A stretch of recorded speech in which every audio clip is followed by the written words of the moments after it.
ਅੱਜ ਦੀਆਂ ਖਬਰਾਂ ਵੱਲ ਚੱਲੀਏ। ਜਿਸ ਤਰ੍ਹਾਂ ਕੈਨੇਡਾ ਦੇ ਵਿੱਚ ਬਹੁਤ ਅੱਗਾਂ ਲੱਗੀਆਂ ਹੋਈਆਂ ਤੇ ਕੈਨੇਡਾ ਦਾ ਜਿਹੜਾ ਧੂੰਆਂ ਆ ਉਹ ਅਮਰੀਕਾ ਦੀਆਂ ਕਈ ਸਟੇਟਾਂ 'ਚ ਆ ਗਿਆ।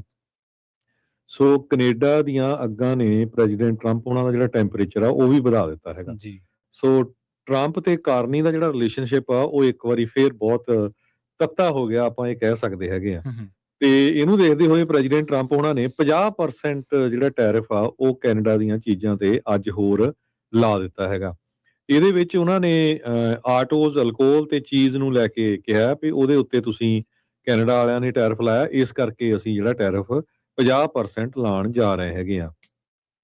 ਜਿਹੜਾ ਨਵਾਂ 50% ਟੈਰਿਫ ਲਾਇਆ ਇਹਦੇ ਵਿੱਚ ਜਿਸ ਤਰ੍ਹਾਂ ਮੈਂ ਦੱਸਿਆ ਹੀ ਆ ਵੀ ਅਲਕੋਹਲ ਜਾਂ ਹੋਰ ਚੀਜ਼ਾਂ ਹੈਗੀਆਂ ਆ, ਜੀ, ਜੀ। ਪਰ ਇਹਦੇ ਵਿੱਚ ਪੋਟਾਸ਼, ਫਿਸ਼ ਤੇ ਕ੍ਰਿਟੀਕਲ ਮਿਨਰਲਸ ਵਗੈਰਾ ਨਹੀਂ ਹੈਗੇ। ਜੋ ਕਿ ਇਹ ਜਿਹੜੀਆਂ ਗੁਡਸ ਸੀਗੀਆਂ ਪਹਿਲਾਂ ਪ੍ਰੋਟੈਕਟਡ ਸੀਗੀਆਂ USMCA, ਜਿਹੜਾ ਇਹ ਐਗਰੀਮੈਂਟ ਸੀਗਾ USMCA ਉਹਦੇ ਤਹਿਤ। ਪਰ ਜੋ ਕੈਨੇਡਾ ਵਾਲੇ ਆ ਉਹ ਕਹਿੰਦੇ ਆ ਵੀ ਇਹ ਸਾਡੇ ਨਾਲ ਧੱਕਾ ਚੱਲ ਰਿਹਾ ਹੈਗਾ।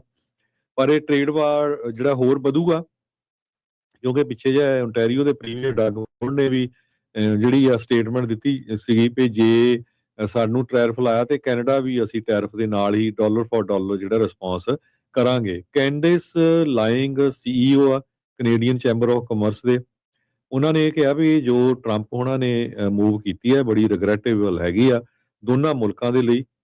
ਤੇ ਇਹ ਜਿਹੜਾ ਆ ਕਾਫੀ ਜ਼ਿਆਦਾ ਜਿਹੜਾ ਇਕਨੋਮਿਕਲੀ ਨੁਕਸਾਨ ਕਰੂਗੀ। ਸੋ ਟਰੰਪ ਉਹਨਾਂ ਨੇ ਮਜ਼ਾਕ, ਕਈ ਲੋਕ ਸੋਚਦੇ ਸੀ ਵੀ ਇਹ ਜਿਹੜੀ ਧੂਏ ਵਾਲੀ ਗੱਲ ਪ੍ਰੈਜ਼ੀਡੈਂਟ ਟਰੰਪ ਨਹੀਂ ਕਹਿ ਰਹੇ ਵੀ ਸਾਡਾ ਅਮਰੀਕਾ 'ਚ ਆ ਰਿਹਾ, ਤੁਸੀਂ ਆਪਣੀਆਂ ਅੱਗਾਂ ਦਾ ਤੇ ਅਸੀਂ ਐਕਸ਼ਨ ਲਵਾਂਗੇ। ਤੇ ਉਹ ਹੁਣ ਤੁਹਾਡੇ ਸਾਹਮਣੇ ਆ, ਐਕਸ਼ਨ ਉਹਨਾਂ ਨੇ ਲੈ ਲਿਆ। 50% ਜਿਹੜਾ ਟੈਰਿਫ ਆ ਉਹ ਲਾ ਦਿੱਤਾ ਹੈਗਾ। ਵਰਲਡ ਇਕਨੋਮਿਕ ਫੋਰਮ ਜੋ ਡੈਵੋਸ ਦੇ ਵਿੱਚ ਸਵਿਟਜ਼ਰਲੈਂਡ ਜਨਵਰੀ ਮਹੀਨੇ 'ਚ ਹੋਈ ਸੀ, ਉਹਦੇ ਕਾਰਨੀ ਜਿਹੜੇ ਆ ਮਾਰਕ ਕਾਰਨੀ ਕੈਨੇਡਾ ਦੇ ਪ੍ਰਾਈਮ ਮਿਨਿਸਟਰ, ਉਹਨਾਂ ਨੇ ਟਰੰਪ ਉਹਨਾਂ ਦੇ ਨਾਂ ਲਏ ਬਿਨਾਂ ਇਹ ਕਿਹਾ ਸੀ ਵੀ ਜਿਹੜੀਆਂ ਬਹੁਤ ਤਾਕਤਵਰ ਮੁਲਕ ਹੈਗੇ ਆ ਉਹ ਆਪਣੀ ਇਕਨੋਮੀ ਨੂੰ ਇੱਕ ਤਰ੍ਹਾਂ ਦੇ ਨਾਲ ਛੋਟੇ ਮੁਲਕ ਜਾਂ ਜਿਨ੍ਹਾਂ ਮੁਲਕਾਂ ਦੀ ਸਟਰੋਂਗ ਇਕਨੋਮੀ ਨਹੀਂ, ਉਹਨਾਂ ਦੇ ਅਗੇਂਸਟ ਜਿਹੜਾ ਯੂਜ਼ ਕਰ ਰਹੇ ਹੈਗੇ ਆ। ਸੋ ਟਰੰਪ ਉਹਨਾਂ ਨੇ ਬਾਅਦ 'ਚ ਜਵਾਬ ਦਿੱਤਾ ਸੀ ਵੀ ਕੈਨੇਡਾ ਵਾਲੇ ਤਾਂ ਜੀਂਦੇ ਅਮਰੀਕਾ ਦੇ ਸਿਰ ਦੇ ਉੱਤੇ ਹੈਗੇ ਆ।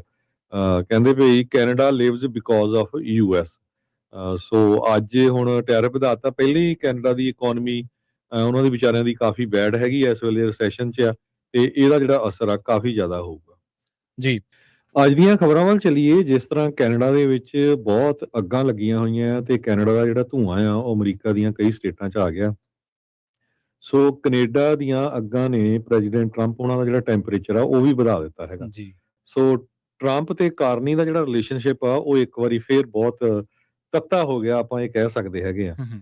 ਤੇ ਇਹਨੂੰ ਦੇਖਦੇ ਹੋਏ ਪ੍ਰੈਜ਼ੀਡੈਂਟ ਟਰੰਪ ਉਹਨਾਂ ਨੇ 50% ਜਿਹੜਾ ਟੈਰਿਫ ਆ ਉਹ ਕੈਨੇਡਾ ਦੀਆਂ ਚੀਜ਼ਾਂ ਤੇ ਅੱਜ ਹੋਰ ਲਾ ਦਿੱਤਾ ਹੈਗਾ।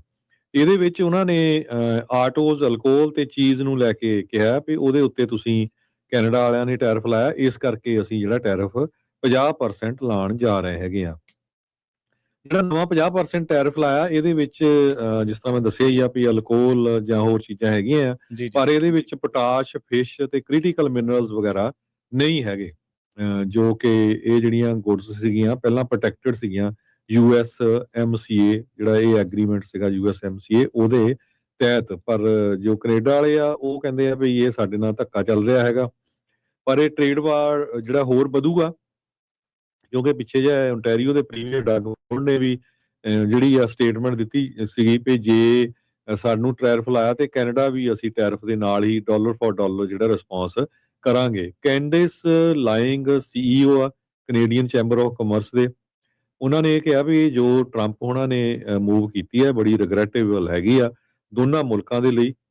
ਤੇ ਇਹ ਜਿਹੜਾ ਆ ਕਾਫੀ ਜ਼ਿਆਦਾ ਜਿਹੜਾ ਇਕਨੋਮਿਕਲੀ ਨੁਕਸਾਨ ਕਰੂਗੀ। ਸੋ ਟਰੰਪ ਉਹਨਾਂ ਨੇ ਮਜ਼ਾਕ, ਕਈ ਲੋਕ ਸੋਚਦੇ ਸੀ ਵੀ ਇਹ ਜਿਹੜੀ ਧੂਏ ਵਾਲੀ ਗੱਲ ਪ੍ਰੈਜ਼ੀਡੈਂਟ ਟਰੰਪ ਨਹੀਂ ਕਹਿ ਰਹੇ ਵੀ ਸਾਡਾ ਅਮਰੀਕਾ 'ਚ ਆ ਰਿਹਾ, ਤੁਸੀਂ ਆਪਣੀਆਂ ਅੱਗਾਂ ਦਾ ਤੇ ਅਸੀਂ ਐਕਸ਼ਨ ਲਵਾਂਗੇ। ਤੇ ਉਹ ਹੁਣ ਤੁਹਾਡੇ ਸਾਹਮਣੇ ਆ, ਐਕਸ਼ਨ ਉਹਨਾਂ ਨੇ ਲੈ ਲਿਆ। 50% ਜਿਹੜਾ ਟੈਰਿਫ ਆ ਉਹ ਲਾ ਦਿੱਤਾ ਹੈਗਾ। ਵਰਲਡ ਇਕਨੋਮਿਕ ਫੋਰਮ ਜੋ ਡੈਵੋਸ ਦੇ ਵਿੱਚ ਸਵਿਟਜ਼ਰਲੈਂਡ ਜਨਵਰੀ ਮਹੀਨੇ 'ਚ ਹੋਈ ਸੀ, ਉਹਦੇ ਕਾਰਨੀ ਜਿਹੜੇ ਆ ਮਾਰਕ ਕਾਰਨੀ ਕੈਨੇਡਾ ਦੇ ਪ੍ਰਾਈਮ ਮਿਨਿਸਟਰ, ਉਹਨਾਂ ਨੇ ਟਰੰਪ ਉਹਨਾਂ ਦੇ ਨਾਂ ਲਏ ਬਿਨਾਂ ਇਹ ਕਿਹਾ ਸੀ ਵੀ ਜਿਹੜੀਆਂ ਬਹੁਤ ਤਾਕਤਵਰ ਮੁਲਕ ਹੈਗੇ ਆ ਉਹ ਆਪਣੀ ਇਕਨੋਮੀ ਨੂੰ ਇੱਕ ਤਰ੍ਹਾਂ ਦੇ ਨਾਲ ਛੋਟੇ ਮੁਲਕ ਜਾਂ ਜਿਨ੍ਹਾਂ ਮੁਲਕਾਂ ਦੀ ਸਟਰੋਂਗ ਇਕਨੋਮੀ ਨਹੀਂ, ਉਹਨਾਂ ਦੇ ਅਗੇਂਸਟ ਜਿਹੜਾ ਯੂਜ਼ ਕਰ ਰਹੇ ਹੈਗੇ ਆ। ਸੋ ਟਰੰਪ ਉਹਨਾਂ ਨੇ ਬਾਅਦ ਚ ਜਵਾਬ ਦਿੱਤਾ ਸੀ ਵੀ ਕੈਨੇਡਾ ਵਾਲੇ ਤਾਂ ਜੀਂਦੇ ਅਮਰੀਕਾ ਦੇ ਸਿਰ ਦੇ ਉੱਤੇ ਹੈਗੇ ਆ। ਕਹਿੰਦੇ ਵੀ Canada lives because of US। So ਅੱਜ ਹੁਣ ਟੈਰਿਫ ਵਧਾਤਾ। ਪਹਿਲਾਂ ਹੀ ਕੈਨੇਡਾ ਦੀ ਇਕਨੋਮੀ ਉਹਨਾਂ ਦੇ ਵਿਚਾਰਿਆਂ ਦੀ ਕਾਫੀ ਬੈਡ ਹੈਗੀ ਆ, ਇਸ ਵੇਲੇ ਰਿਸੈਸ਼ਨ 'ਚ ਆ, ਤੇ ਇਹਦਾ ਜਿਹੜਾ ਅਸਰ ਆ ਕਾਫੀ ਜ਼ਿਆਦਾ ਹੋਊਗਾ। ਜੀ।